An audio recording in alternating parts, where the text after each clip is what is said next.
Welcome to Pondering Play and Therapy, where we set out to explore the importance of play in our everyday lives and how this can also be therapeutic. We'll be discussing our own experiences in the hope that others may ponder play in their own lives too. Welcome to this week's episode of Pondering Play and Therapy with me, Philippa. And me, Julie. And this week's episode is called Play and Everyday Things. And it leads on from an episode we did probably around number 7, where we talked about the guilt or the reticence parents may feel about not playing enough with their children.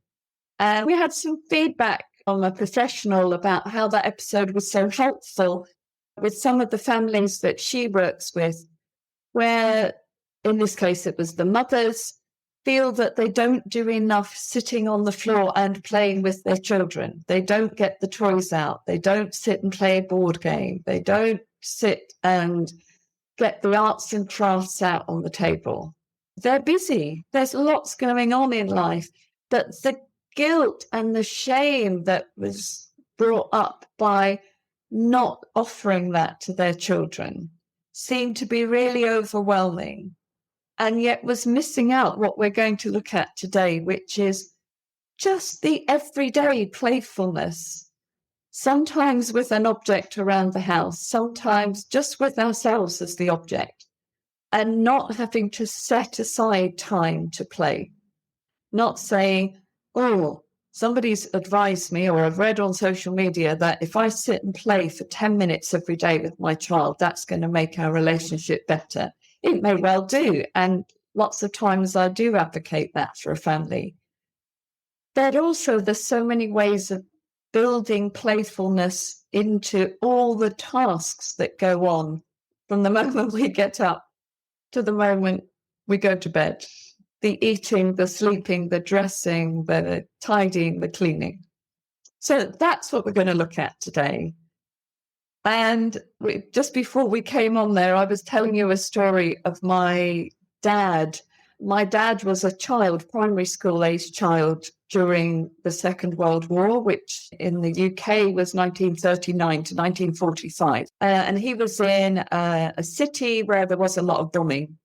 And his family were bombed out twice, which means they completely lost everything. So I expect if there were toys, they didn't survive. But now this is one of those memories. I don't know if what I've remembered is what he actually told me or what I've created around that. So apologies, Dad, if this is not exactly what happened. But his job when the sirens went was, he was the oldest child in the family. His job was to get the box that had all the family paperwork in it. So that was crucial. It was a metal box. He had to take that down to the shelter. That was the big boy's job. He was probably only about 8 or 9. That was his job. And I remember him telling me that there was one time sirens went, everybody had to go down. He got the box and there must have been several babies in the family. The baby was picked up by whoever the adult was, his mum, his dad, an aunt, somebody picked up the baby and the potato. And he, baby and the potato, yeah, the potato. The baby was playing with the potato. And they made sure they took the potato down to the shelter. And that's a story I've heard my dad tell many times. And it's come back today thinking about this concept of playing with everyday objects. Actually, a potato is a great thing to play with. It's hard. You can do a lot of teething on a potato, peeled or not peeled, as long as it's fairly washed. A carrot, I was thinking that there's lots of vegetables that could be a wonderful play object. A potato rolls. You can get your fingers into it. You can pass it to somebody else. It could be passed back to you. But the simplicity of just using a root vegetable as a play object just has come back to me today. So thinking about how we can use everyday objects, things that are just sitting around the house, that we haven't gone to the shop and bought, and it's labelled as a toy. So I'm just thinking for you, I've got that example of the potato. Things that you see around your house that have become play objects in your family? I remember I've got a son, as people who've listened to the podcast will know. I've also got 3 godchildren who are now 33, 30, and 27. And my child is 22. So all 4 of those, I would say when they were, I don't know, from about 18 months, probably till about 5 or 6, everyday objects were one of their favourite things to play with. And saucepans and wooden spoons Just what I was thinking. just the best thing. And colanders, do you know what I mean? You can make a great drum kit out of those. And I remember my oldest goddaughter, she used to wear the colander on her head as a hat. Oh, nice. And was just amazing. And also her godfather's motorcycle helmet and gloves. I've got a fantastic picture of her with that on and the gloves and just playing and just having a great time with these things. And also my son and my youngest godson used to like making things out of like bicarbonated soda and flour and just mush, really, that you could put them outside on a sunny day with a load of out of date things that you found in your cupboard and a bit of water and a wooden spoon and several bowls, and they would just have the best time.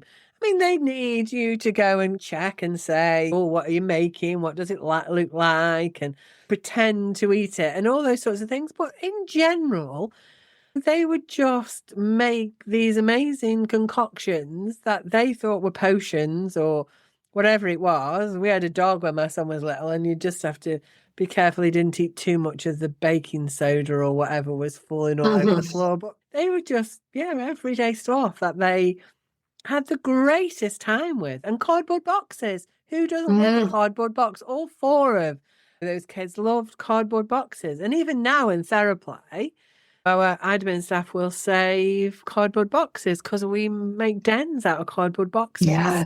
Those are just fabulous. I'm sure you must have loved a cardboard box, Julie. Well, I was in my local big supermarket the other day, and there was this boy, probably about 5 or 6, and he had found a big vegetable box, those sort of flat, wide vegetable boxes. And he'd seen it, somebody was taking broccoli out of it, and he'd asked for this box. That was fine. He was given the box. And for a good half hour, because I was up and down my aisles, they were up and down. He was there with his dad or parent, I don't know who it was.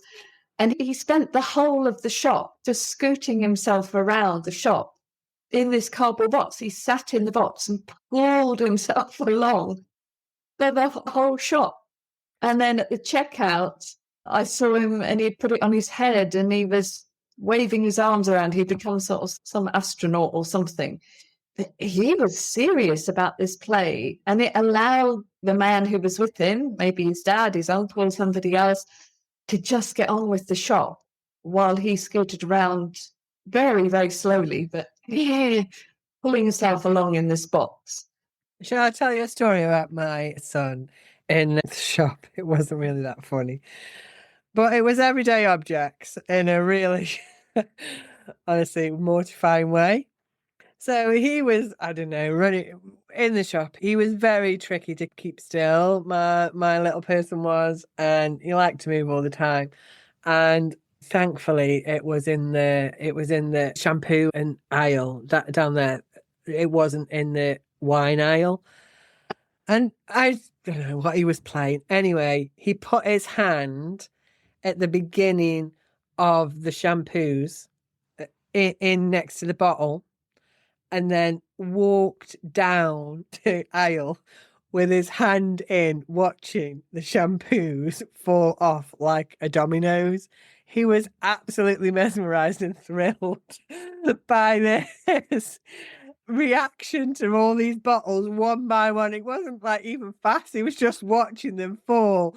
And it was midway down the aisle and I was at the top, and it was like, when it happens in slow motion, and you can see it happening. I can see what he's about to do, And he is having the best time watching these shampoo bottles fall one by one by one by one as I ran down the aisle to say, oh my God, don't do that. But it happens. Yeah, but these are everyday objects that he had the greatest. He wasn't being mischievous. He wasn't being naughty, or he wasn't doing it in a way of like, I am going to do this and be destructive. It was none of that. It was playful.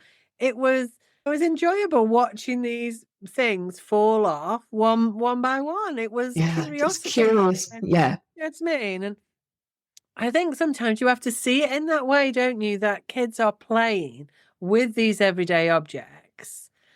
And yeah, as adults, that is mortifying watching all these shampoo bottles fall off one after one as I am trying to run down the aisle, dodge people to get him to stop him doing them all off. But for him, he wasn't being naughty. He wasn't doing it to be mean or destructive or any of those sorts of things. He was just really curious. And kids do that, don't they? They might put their hands in a cereal bottle to feel what all the cereal feels like, and they might sprinkle them over the table. Or and I think as parents, it can feel like there is a misbehavior there.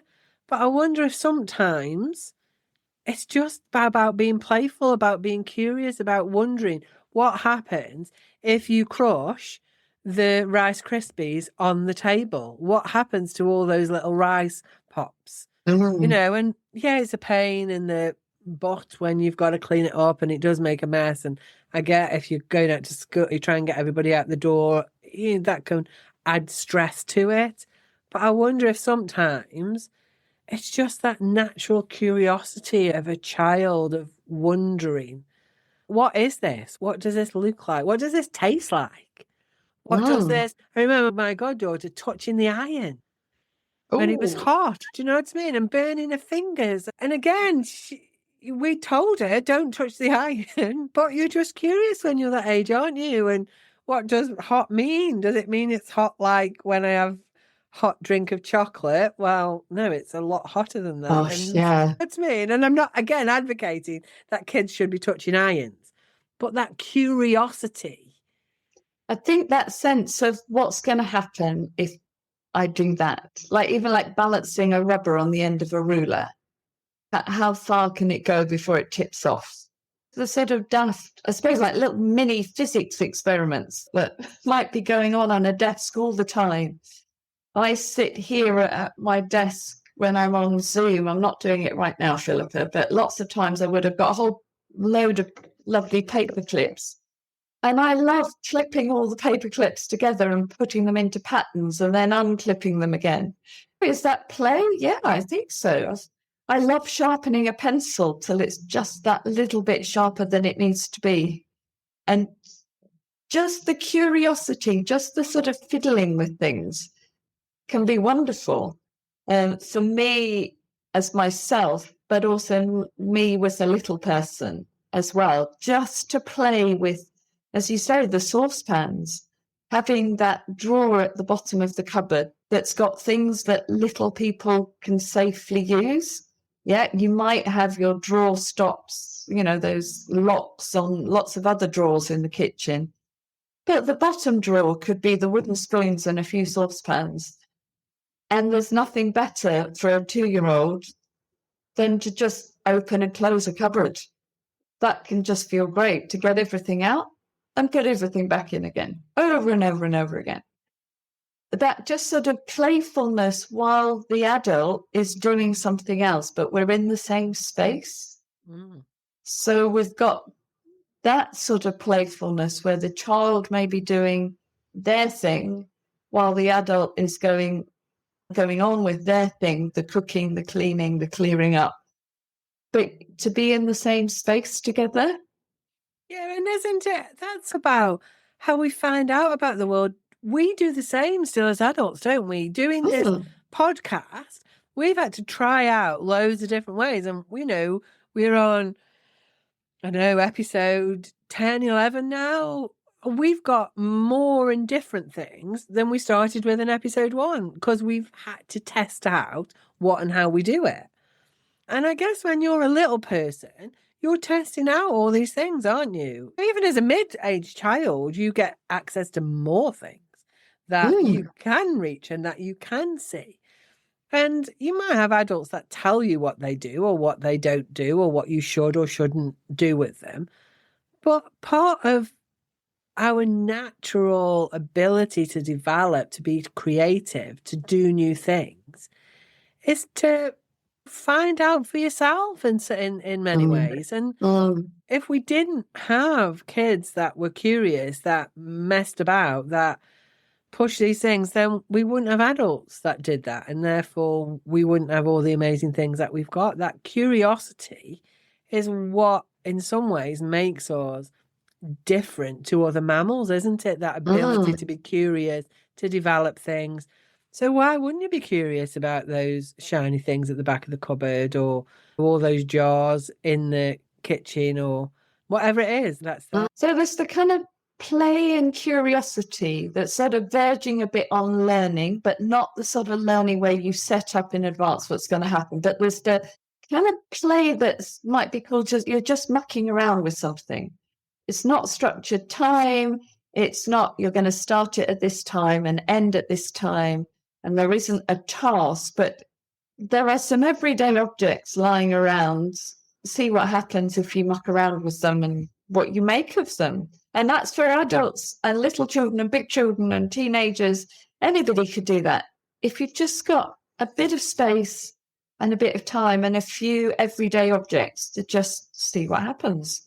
And I think it can really loosen up the brain. I find if I'm doing something with the paper clips or just tidying out the kitchen drawer, love that. Take everything out, put it all back in again more neatly without the crumbs.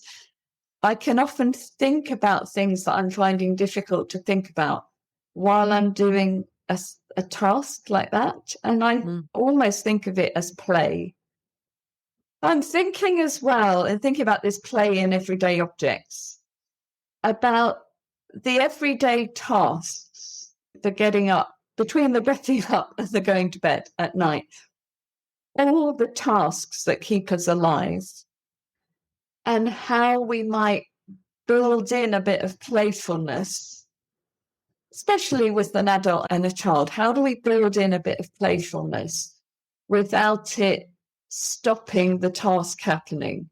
Ultimately, we do need to get up, fed, dressed, and out the door in the morning. And at the other end of the day, we've got to get everybody back in, fed, undressed, washed, and back to bed.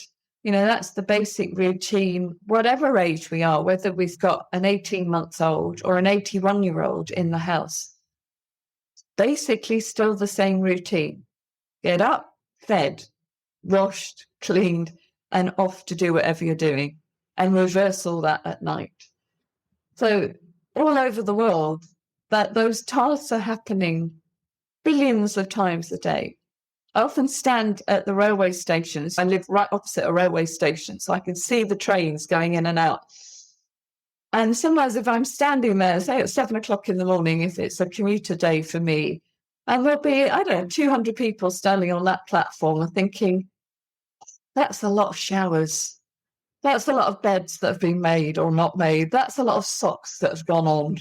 That's a lot of breakfasts that have been eaten, coats that have been put on, hair that's been done, deodorant that's been sprayed and rolled, all to get that lot of people onto this train. And 10 minutes later, there'll be another lot getting on the next train. And the sort of common humanity of that, everyday tasks. And I don't expect many of those people have sat down for 10 minutes and played. But there could be playfulness in the way we've got from 6 o'clock to 7 o'clock in the morning. Yeah.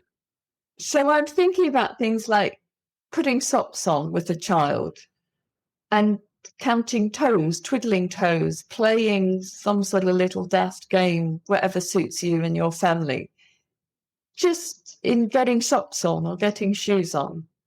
That classic one of pulling a jumper over a head and it's got stuck. Oh my goodness, how this head's got bigger and bigger. I'm never going to be able, no, I think it's coming. And then, or a sound due or some sense of hello that comes from putting something over the head.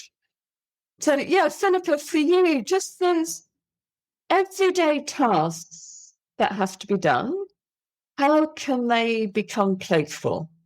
I wonder, is that thing of, I'll race up the stairs, who's going to get up there first? That joy in with little people of just being chased up the stairs. Is that a little bit, are they going to get me? Are they going to catch me? Are they going to, and then you get to the top and they win, and it's like, oh, well done. I think I do a game in Theraplay with that, where we call it Sock Mountain. I build a pile of cushions and I start on one side and I pull my sock down so it's hanging off and the child's on the other. And the parent will say go, and we'll race round. And I'm trying to catch the child's toes and the child is trying to pull my sock off. Of course, they always pull my sock off and I never catch them. But there's that energy, that joy in that being chased or something like that. Or even just are you going to get your shoes on before mine? Or things like that. And again, like I've said, my child was very fizzy and bouncy and a little bit like Tigger when he was little. So he couldn't walk and hold my hand. It would have been an impossible thing for him to do. Sometimes if he'd got a lot to say, he'd walk next to me and blah, blah, blah, blah, blah, and tell me lots of things. But he didn't really walk next to me. My godchildren, when they were little, they would walk and hold my hand, and whereas he was just not a walker. So we played a game where he could run, and if I said halt, he had to stop, and then he'd stand, and then I'd say go, and he'd run again. And some of that was to help that if he was ever going to run on a road and I said halt, he'd got into my head, I'll stop. So we played a game where he ran and he stopped. Or he ran to one lamppost and then would run back again, and then he'd run to the next lamppost and run back again. Yeah. So there was this thing that I knew that he was never going to hold my hand. He just was not, it was just not possible for him to do that. But we played games that kept him safe, that kept him from running way too far that I couldn't see him. Or that if he needed to stop quickly, he'd got in his head when mum says halt, I halt, and he would stand like a soldier. And so we just went with where he was, so I think you can use playfulness in lots of those tasks. And even I think with teenagers, you can do it around, I need you to help me do tea tonight. You might be teaching them how to make things or something. Okay, you've got 5 potatoes. It would be a big family if we'd got 5 potatoes each, but let's just say salad potatoes. yeah. Who's gonna peel them the fastest, or can you peel them and keep as much of the peel in one go rather than in little chunks? You can build that level of competition, of playfulness into it. And this isn't about degrading someone and then saying, oh, that was rubbish, look, you haven't done it. It's just that playfulness. And I think for teenagers, connecting sometimes in competition because they are building that sense of identity is really helpful. But what we want to do is then celebrate their success, don't we? So we want to look at how fantastic they've peeled the potato, how long they kept the skin together, whatever it is that celebration in their success. And that can help you then get through some things that can be more difficult, but in a playful way. Yeah, and I'm glad you said that about competition, because when you first mentioned it, I could feel my hackles going up a little bit and going to say, I don't want to get into some sort of competition where it becomes about it really becomes about the winning and the losing. And that's a huge thing. I was going to say just for children, but I think a huge thing for any human. To feel that you've lost or that you've not been good enough or you're in some way lacking can be a huge thing to recover from. And everybody listening will know the children in their lives and how they sit with that.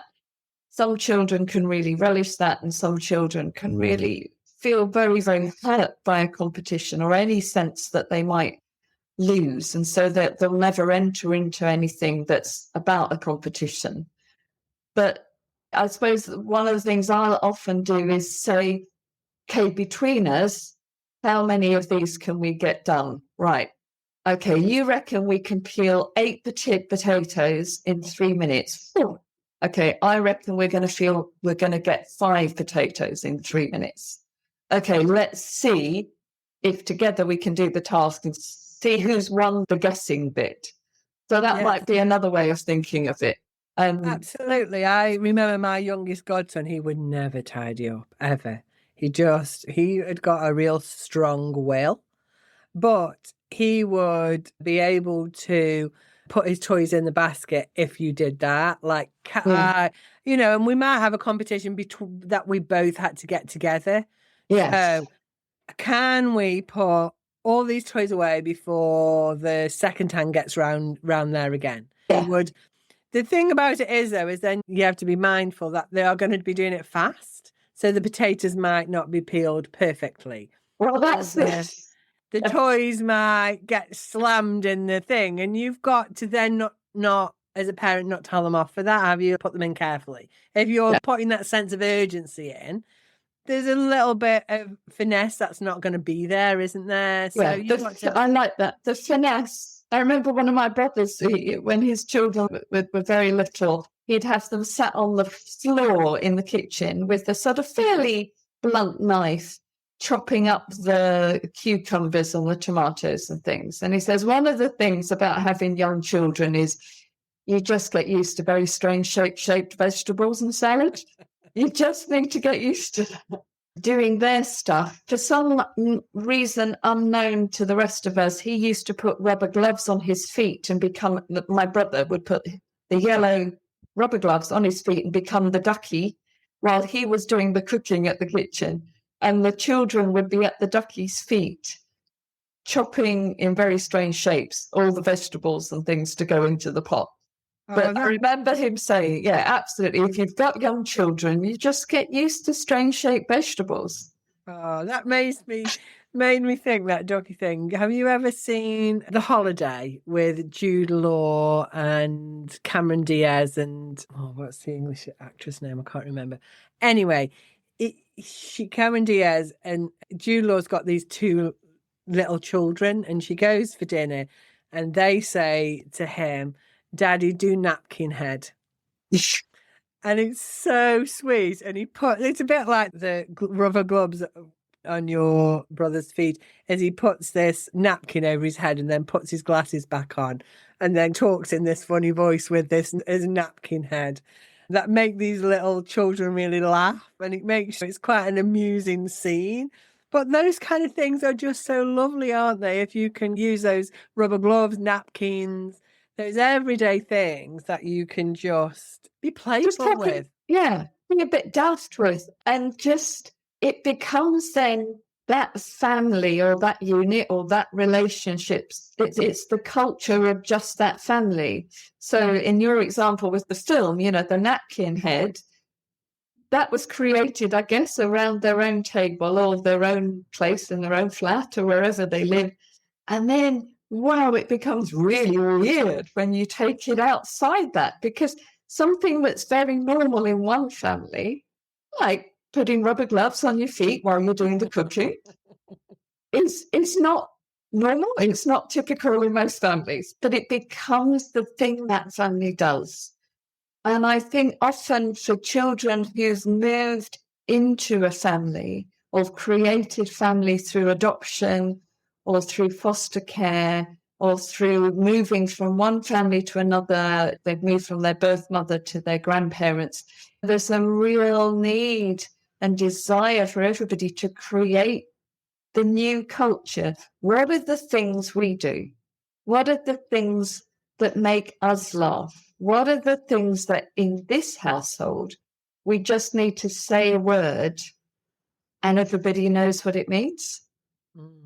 So I'll give an example. I've got family living abroad, and one of my nieces really, really loves a particular type of bread that we get here. And so since she's been very, very little, anytime I've met them at the airport, I've always had to give her sandwiches with that bread with peanut butter on it. And even at 14, she came to visit recently. there was a conversation just to confirm that I was going to meet her at the airport with that bread, with peanut butter and cut in a certain way. And it's just, neither of us needed to say anything. I just needed to offer her the Tupperware box.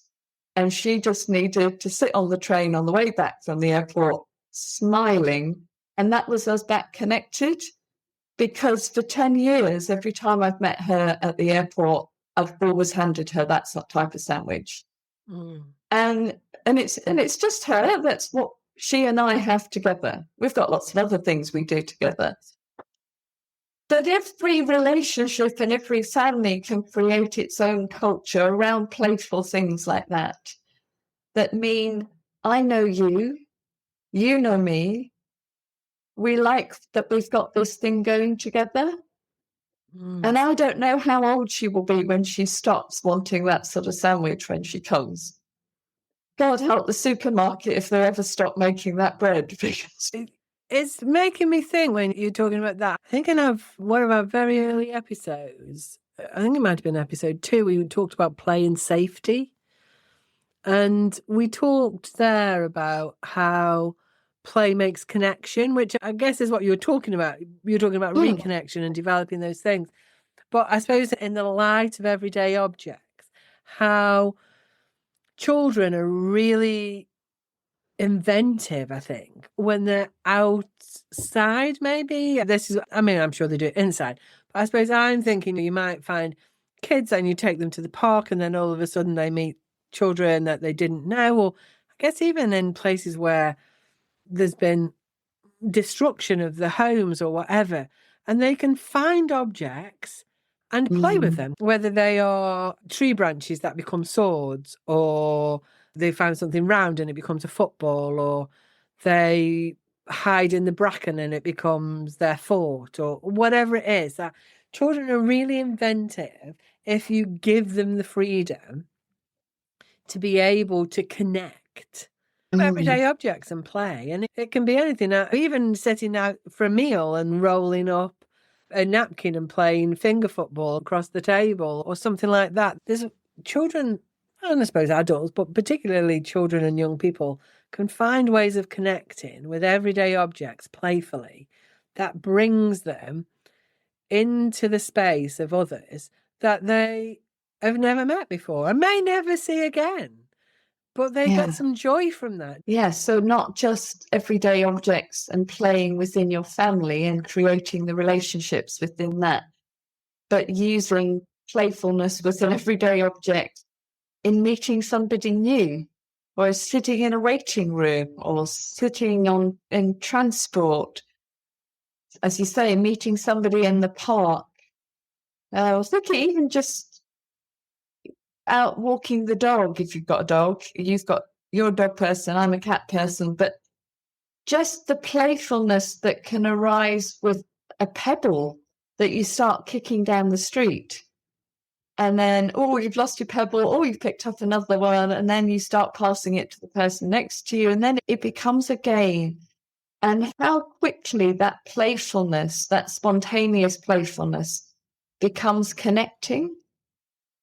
Especially I'm thinking about when I meet somebody with whom I don't share a language, how I can play or be playful in ways when I don't have a language with that person. So I'm thinking about children I've met and I don't share a language, or an adult I've met where we can still do something, especially as you said, outdoors. There's something about that common space where we can notice things together.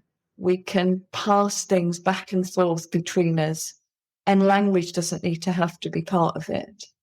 And I just think if you've got that there, and then you've got children who, maybe you're struggling to regulate. I suppose that's what it was making me think about, was that if you've got children who are struggling to regulate, what I guess we've been talking about is how easy play slips into, or playfulness slips into relationships, slips into building connections, whether it's in a family of origin, whether it's in a new family, whether it's with strangers. There's a way that playfulness helps to connect us in some way, whether that's over a lifetime or over an hour. And I'm wondering about using that playfulness to help regulation. So if you've got a toddler who it's just got a really big feeling and they can't manage, or a teenager who's really stroppy and has had a really hard day at school and really needs connection, but they're in that space where, yeah, but I shouldn't need my mum, or I shouldn't need my dad or my granny, but I really do because my brain isn't ready to do this on my own. I'm wondering how, or I'm thinking about how play brings that in. So I'll give you an example. I might have said this before. In our house, we used to have these, I've still got them where I say used to, like pom-poms that are snowballs. And sometimes if we had a disconnect, appropriately, and not when my kid was in the middle of ranting on a game or to his mates or in the middle of something, I would just open his door and chuck a pom-pom at him. Not so it hit him, but just so it'd land near him. And then he'd throw it back. And then we'd have 3 or 4 minutes of around the house, a little bit of a snowball fight. And then he'd go back. And that just brings back that connection. That brings that, I'm here for you, mate. I know you've had a really tough day today, but I'm still around for you. So I'm going to connect. Or if I know he'd had a hard day, I'd leave him like his favourite little packet of biscuits on his computer desk. A kid who's maybe really fizzy coming in from school, wrapping them in a blanket and making them into a sausage roll and then rolling them out like a yo-yo. You're in that space of where that energy is for them, but you're connecting with them and bringing them back, almost lending them your calm. You're saying, okay, I'm going to match where you are. I'm going to attune to you. But actually, it's going to be okay. We're going to get through this together. And I wonder if those everyday objects can bring play into that. Even just playing red car, yellow car in a car journey is really difficult for a child. Sending a funny meme for a teenager that maybe has just fallen out with her friends. Those kind of things can help with regulation and connection. Yeah, just anything that just gives you a slight smile or a slight sense of somebody else has got me. Yeah, I'm in a foul mood this afternoon. I really don't want to come downstairs. I don't want to go and reconnect physically. But somebody just slipping something under the door or just humming a little tune or sending a quick WhatsApp message or something that will just make me smile and say, I'm being thought about, I'm held in mind, gives me a way back. It gives me a way back in that says, yeah, I'm still part of this family. I'm still part of this relationship. Maybe I need half an hour, a couple of hours to just out and connect with other people. And then, just to have something that will make me smile. And I've been thinking a lot about some of the parents I work with who have, for all sorts of reasons, are really struggling to do this playful connecting with their children. And I can do that within their play session or within my parenting sessions with them. But there's a sense that they're doing it slightly through gritted teeth. So they might be quite compliant and following all Julie's instructions. Julie said, throw pom-poms at your child. Or Philippa says, throw pom-poms at your child. Julie says, every time you pass your child, you might just give them a little tweak on their shoulder. But if their whole body, if the parent's whole body is not conveying kindness, wisdom, I'm enjoying being with you, then the child absolutely picks that up. So I'm thinking about the tone with which the voice comes out. What facial expression is there? What body shapes are being made? Where are your eyebrows? How sometimes I think, I need to force some playfulness. I need to force it out of myself sometimes, but I make an effort to make my voice a more sing-songy voice. So I think there's something wonderful about just raising your eyebrow that just lightens the whole face and it looks curious. Having a resting face or a slightly smiling face, tipping your head to one side, all of those things, even before you say something or do something, conveys to the child, the adult, the adolescent, Julie's up for something. I'm okay. She's coming at me with gentleness.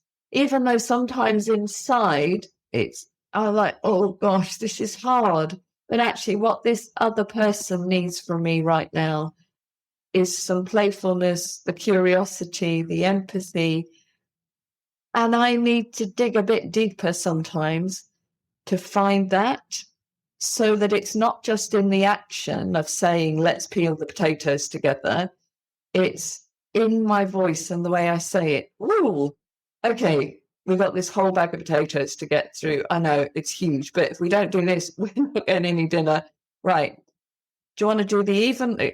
Okay, I've sorted them. Even numbers, odd numbers. Right. Ready, steady, go. And I need to put some effort into that because I recognize that I'm not always feeling playful myself and not always feeling that it's going to be easier to peel these potatoes with somebody else. Actually, sometimes I'd rather just get to peel them on my own.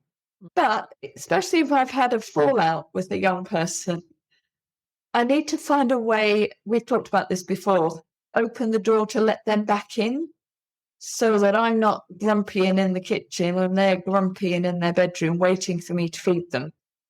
If I can do something where we're doing something together and get into that more sing-songy voice. Hey, ooh, lots of potatoes. Okay. I wonder if there's such a thing as a world record potato peeling speed. Okay. Oh, you've looked it up. Right. Okay. No, because they'll be on their phone straight away to look it up. Okay. Can we beat that speed? Right. But I know that I'm not always in the mood to do that. But as the adult in the household or the adult in the situation, can I dig a little bit deeper? Have you and others on my shoulder, the people who've done that for me, can I have them in the background kind of whispering to me, okay, Julie, a bit of play might help? Okay, yeah, okay. Even though I know I might not be in the most playful mode. Does that make sense? That it does. Yeah, it to the listeners, it's not that I'm spending all of my life being playful. I'm as grumpy as everybody else sometimes. And as stressed and as miserable. But there are times where I want to get back into connection, and that takes a bigger effort some days. It just made me think, and this, I'm just wondering if we can just think about this, the last bit before we wind up. So I think that makes sense, that often we are stressed and being playful and using playfulness for whatever reason maybe isn't comfortable for us. And I wonder if some people just don't feel playful. But I know that you and I have talked about before, and you particularly have talked about maybe there are other ways to be playful, about using things like word games or things like that aren't, it's not about being playful and throwing snowballs or even banging drums or, those kind of things, but maybe those things around where you're driving in a car. Let's all think of an animal beginning with A and all think of an animal beginning with B, or see how many yellow cars we can spot, or because that in itself is playful. It's a different type of play, isn't it? It's more cognitive in your head play than in your body play, but it is a way of connecting and being. Or that game where, if I say elephant, then you have to say something that links like trunks, and then somebody says swimming, and those word play games can be playful. And sometimes that our playfulness can be in our bodies, or in my brother's case, in your feet. Sometimes our playfulness is in our hands. And sometimes our playfulness is, as you said, very much in our top brain. It's cognitive. And everybody will know where they best sit with that. And it might be you've got one preference, or that during the course of life, you move from one preference to another. But maybe this is an episode for another day, is thinking about what if everything we've said today just doesn't resonate and there's still a sense of, I never feel like that. I never feel playful. I never have any ideas of what to do. And I'm wondering, as we're speaking today, I'm thinking so much about my parents and those who were around as I was growing up. I don't have memories of them being particularly playful, but I've got it from someone. Somebody has been around for me to hold me, to feed me, to tussle with me, to put me to bed. I've had something that I don't physically remember. But how hard it is for parents to be parenting, especially a really young one, if they've not had that themselves. They've not had that from their own parents, carers, aunts, uncles, neighbours, those who were around for them. They didn't have that sense of, I can connect with you even if we're stressed. I can connect with you even when life is really, really tough. So how can they possibly give that to their child if it's not something that's in there, woven into them from their childhood?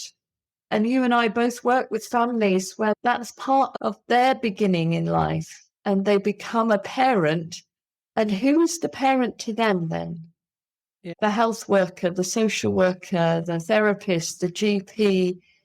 But in those times when things get really stressful, in the middle of the night when the baby is screaming, what can they draw on to regulate themselves and be playful and get their child back to sleep when they haven't had that experience when they were a baby, when they were a toddler, when they were a teenager? Yeah. So that's another time. I think that's a good place to end, because whilst we've talked a lot about being in play, being playful, using play as a distraction, as a connection, as a tool to help children transition from one task to another, one part of the day to another part of the day. And it is an amazing thing, play is. But like you say, not everybody can do it. And there are many reasons why people can't do it. And I think maybe that's our next episode, is play learnt. And if we don't learn play, what happens? Because what we don't want to be doing in any of our episodes is saying to parents, carers, this is what you should be doing. You know, what we hope is that this is helpful for people to think about the role that play can be in your life and how it can help. But sometimes people do need support and help to get there. And that's maybe what we'll talk about next time. So thank you for listening to this episode of Pondering Play and Therapy. If you've liked it, please hit subscribe, and we'll see you next time. Bye-bye. Thank you for listening. If you've enjoyed this episode, please follow our podcast and click like.